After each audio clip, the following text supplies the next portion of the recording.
Hello everyone and welcome to the channel. I'm Emmanuel, I'm a Boeing 737 pilot and a member of PMDG's tech team.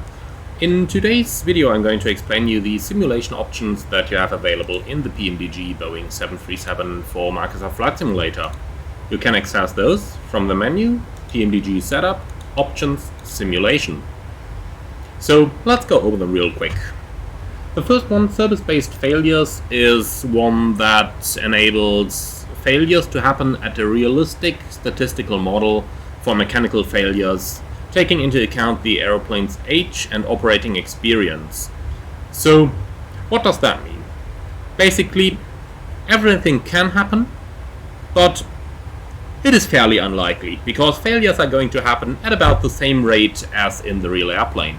And that is based on your particular livery's time that it has flown. So, in most cases, when you download a livery, it will start as a factory fresh airplane.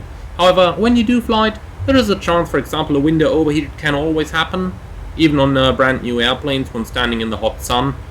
But everything can happen, and it is using a statistically correct chance that it is going to happen. The next option, engine oil use last. That basically saves the engine oil quantity from after a flight and then uses it for the next one. So if we are having a look at our oil quantity over here, this one is set in a quarts. So full is approximately 18 quarts, and then 12 is the minimum in my airline to be allowed to dispatch. So it is going to save the quantity, and then you might have to refill the quantity once the required quantity is going down low to the minimums. If you have to refill it, you can do so in the FS action and then in the ground maintenance menu. Now that is currently not enabled in my plane, as I am currently in flight. Going on then, we have synchronized captain and first officer EFIS control panels. That is basically for the QNH setting and for the minimums. And you can either synchronize those, you can choose between different options here, so only the baro, or the baro and the minimums, or not synchronize everything.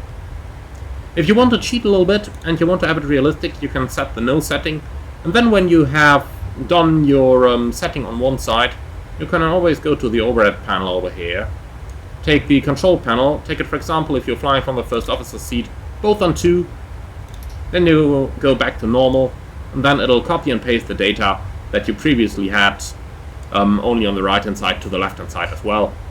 But to make things easy, I'm just running it in baro and minimums. Then synchronize captain and standby baro. That basically would synchronize the standby altimeter with the captain's altimeter. I've set that to no because regardless whether I'm flying from the captain's or the first officer's seat, I would always like to set my standby altimeter manually. Below that, we have a couple IRS options available.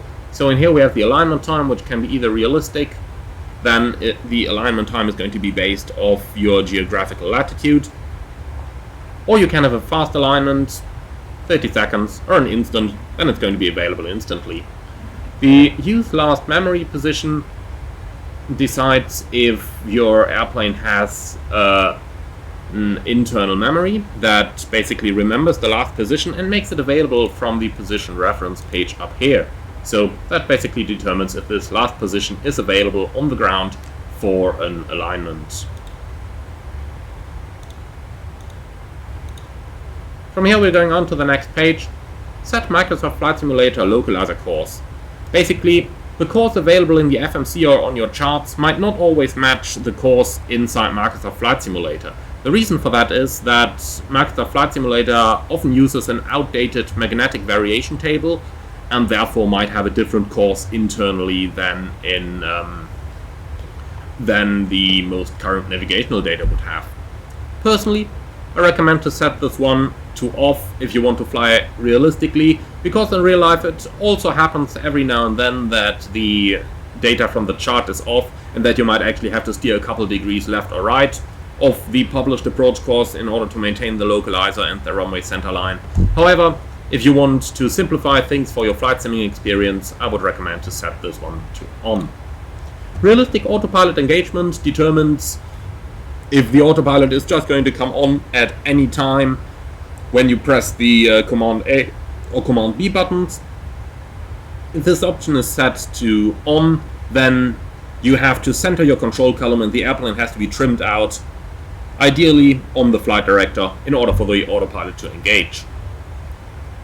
Show thrust lever position. That is an option that decides if your thrust lever or if your hardware thrust lever position is going to show on the engine panel when the auto thrust is engaged. I've set it to when moving, so now when I move my hardware levers, I can see the blue arcs showing where my hardware levers are set to. If it is set to no, then your hardware thrust lever position is never going to show. If you put it to yes, then your thrust lever position is always going to show, and not only when moving. Personally, I like the when moving option, and that is because normally your engine gauge is going to look just like what you're used to in the real airplane, but then when I'm moving my hardware levers, I can easily synchronize my hardware levers with the thrust setting that's been set by the auto throttle before I disconnect the auto throttle. Next up, we have the auto throttle manual override.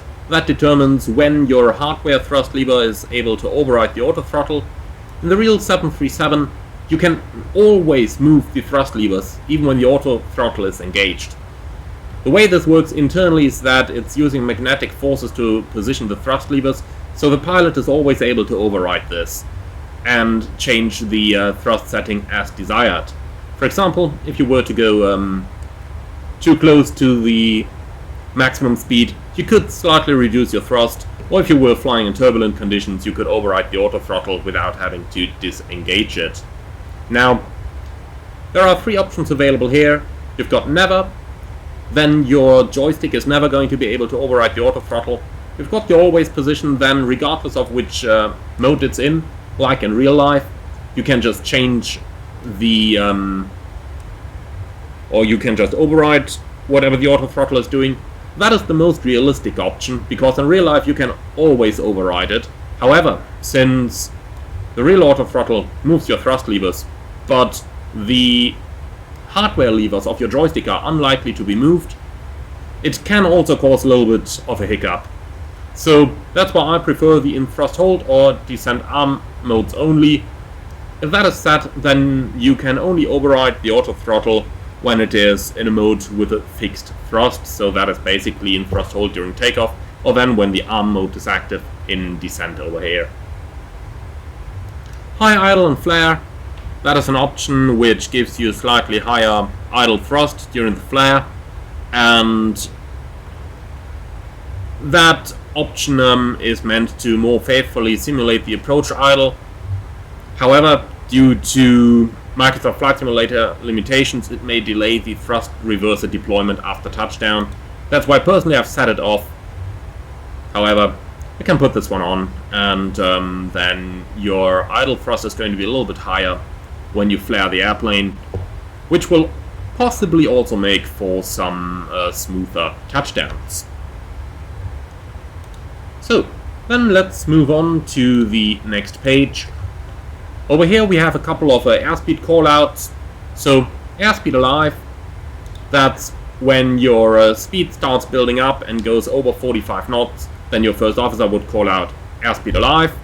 Now, most airlines don't use that, that's why I would turn it off. 80 knots, that's the transition from the low energy to the high energy state in the takeoff roll, and it's used to cross-check that both speed indicators are giving the same indications. That's why I would always turn this one on.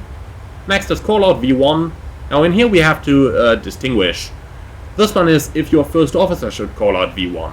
This is not to be confused with the automatic V1 callout that your airplane can do.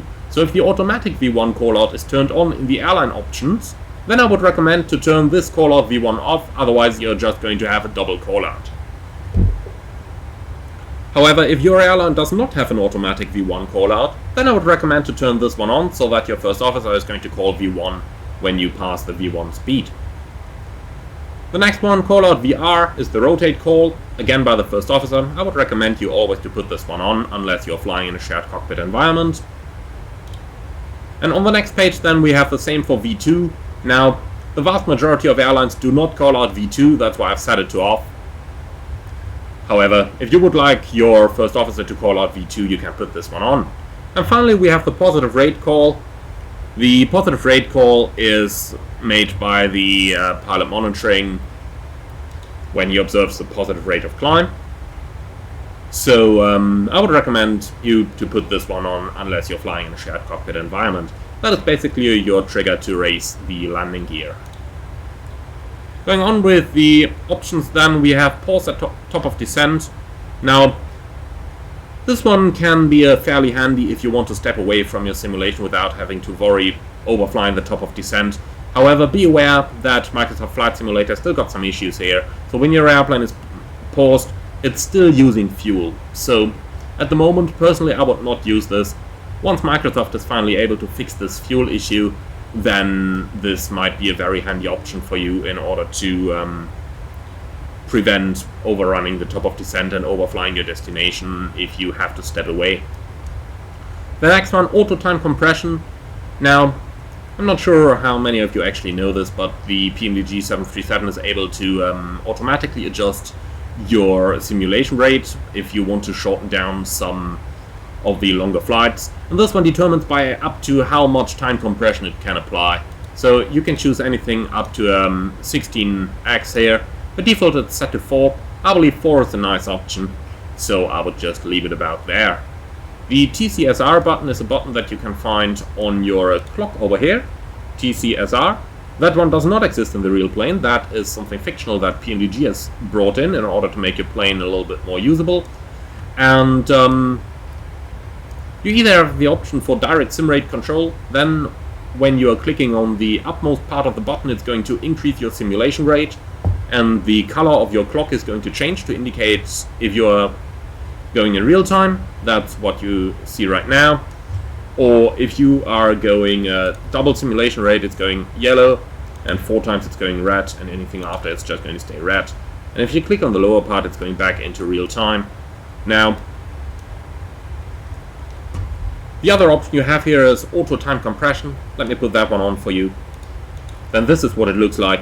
And now the airplane is automatically going to add time acceleration up to the limit defined in the auto time compression option up here.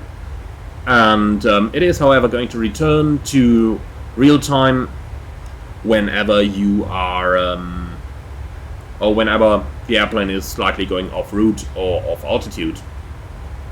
Next option, autopilot disconnect and control input. In the real plane, when the pilot can override the autopilot by doing control column inputs, and that is going to disconnect the autopilot. And realistically, you would turn this one on. However, especially when your hardware is prone to send some incorrect inputs, for example, because it is an older joystick, then I would recommend to set this one to disable. Then your autopilot can no longer be accidentally disconnected. From here we have a couple of visual options for the simulation options. You can hide or show the captain's and first officer's seat and the captain's or first officer's control column. Oh, this is not actually hiding it, but just setting it to this lower place. Well, if I'm setting it off, it's showing it at the standard height of the control column. Also, yoke move when lowered. That is basically when you have this one set to hidden. Note that you can also do it by just clicking on the top of the control column. Or at least you used to. That is no longer the case in Microsoft Flight Simulator. Sorry for that, I blooped here. However, this option can decide if your control columns can still move while they are in the lowered position. In the real aircraft, you are of course not able to lower the control columns. But if you set this one to yes, basically the control column could slightly go into the rest of the panels when it's moving. Personally, set it to no, but that really comes down to personal preference. The last one is the steering hardware type that you have available. Now that is a fairly new option that's been added in one of the recent updates. And if it's set to rudder only, then your aircraft is basically going to behave like a Cessna 172. So the rudder pedals up here would then control the nose wheel steering all the way to the maximum limit.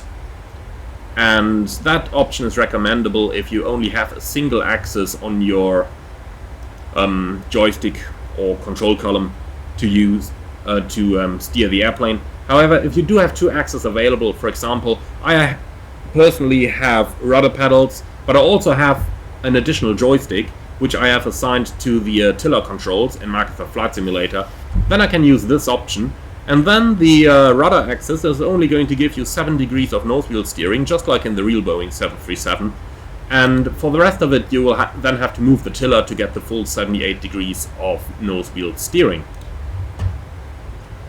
That basically concludes the look at the simulation options already.